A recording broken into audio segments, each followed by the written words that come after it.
What's up guys, welcome back to another episode of Thai Talk, coming at you as always from the land of smiles, also known as Thailand. In this episode we're going to be talking about cutting up the plastic panels of a Honda Dio AF27 for adding at least 1000 extra scene points and also reducing a bit of drag and making your scooter look absolutely cool. As you can see, I've marked out this panel. I've made a little start on it to see how it would cut with the method that I'm going to use, which is absolutely ghetto. I do have a Dremel tool, but the bits that came with it were an absolute piece of crap, so I had to opt for a little bit more of an innovative method. So you can see from the video that I've gone ahead and I've marked out where I'm going to cut it. I may add, as you can see here, a few more extra cuts, but I'm not quite sure yet. I used a Sharpie pen to mark out exactly where I'm going to cut, and using the contour and the shape of this particular panel, I've made a design that I think will fit it quite nicely. Now, as I said, I have a Dremel tool that isn't that good, so I'm going to have to opt for something a bit different. Now, I hope you guys don't flame me too much for how I'm going to cut this, but this is the best that I could come up with, and I really want to do this job because there's some drag event coming up and I really want to get my scooter looking absolutely fresh and fire for that event. So I hope you guys will join me on this little journey we're going to take, and hopefully we'll end up with a really sick looking scooter. So let's get into the method that I used. As you can see here, I've actually used just a hacksaw blade. And to get the hacksaw blade through the plastic, initially I just heat the blade, as you can see, and then poke it through the plastic and begin cutting. It's that simple. So anyone can really do this with very, very cheap tools. Now, as I said, the bits that I had for my Dremel are a bit terrible, but the circular sanding bit was actually okay. So you can finish your edges off with the circular sanding bit, and of course, if you have decent Dremel bits, feel free to attack it with your circular disc, because that'll cut through a lot easier than how I'm doing it. Anyways, I'm going to now throw in a little bit of music for you guys to listen to while the video plays through. So let's do this.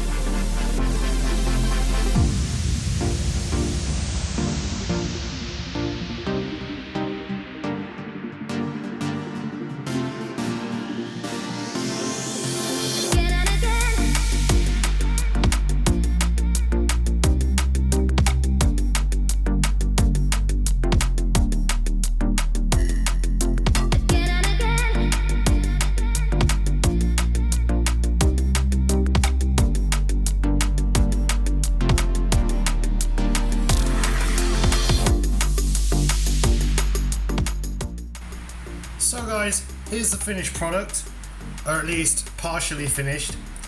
I decided that it was actually too difficult to do this with the kit that I had. And I know that at my other place I have much better kit there, and I'm just going to use that. The edges are really rough. I think this needs a little bit more attention. So we're going to continue this video and finishing off cutting out all the areas that I want to at my other place.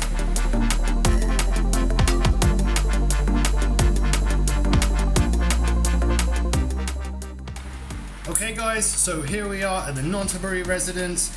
As you can see, I'm getting stuck in straight away at cutting some more of the panels. All I'm using, as you can see, is an angle grinder with a very thin cutting disc, and it works fine. It cuts through that plastic like butter. So I can assure you, if you want to do this, that's definitely the way to go. So there's going to be a few more scenes of me cutting panels, and you're going to see how I've cut them. If you want to replicate that, or if you want to maybe make some changes, make your own style, that's cool. But obviously this is just showing you how I've cut it.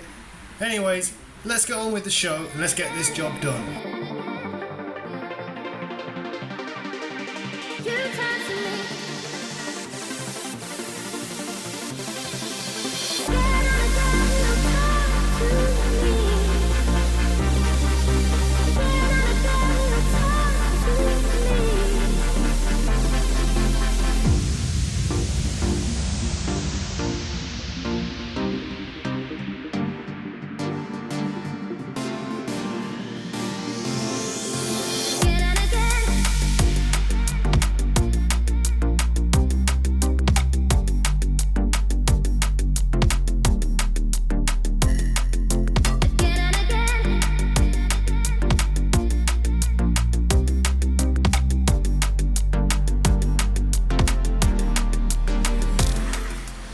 So guys, as you can see here, I've now finished all the cutting.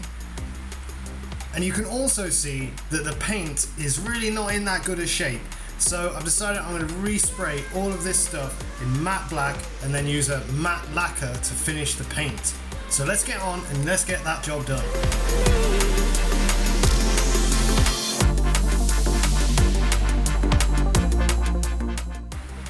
So here we are with another one of those magic of editing moments, and the job's finished. So to achieve this, I just sanded everything down with 600 grit, cleaned it off with some isopropyl alcohol, and then sprayed 2 coats of matte black. As you can see, it's really flat, so I'm definitely going to need some matte lacquer or flat lacquer to bring out that sheen a little bit more.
So guys, you've seen how it all came out, and I think you'll agree it looks fantastic. So now we've just got to assemble everything. Here's my rusty exhaust. I'm going to replace that, so don't worry too much about that, or maybe I'll clean it up, I don't know. Anyways, let's get on and start putting the scooter together. Don't think it'll take too long, so anyway, let's do this.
guess what, guys? Here it is, finished and done. I'm so happy with how this has turned out, as always. So you can see here that I haven't fully assembled the CVT case yet because I've got a few things I'd like to do to that before I assemble it. But in general, it's looking great. You can see I've got a great big air vent there, which I think will help with drag and resistance. There's a few other things I'd still like to sort out. You can see it's a bit dirty and a bit dusty under there, so I may do something, I may respray it. Anyway, as always, like, comment, share and subscribe for more two-stroke action from the land of smiles, also known as Thailand. So guys, see you next time.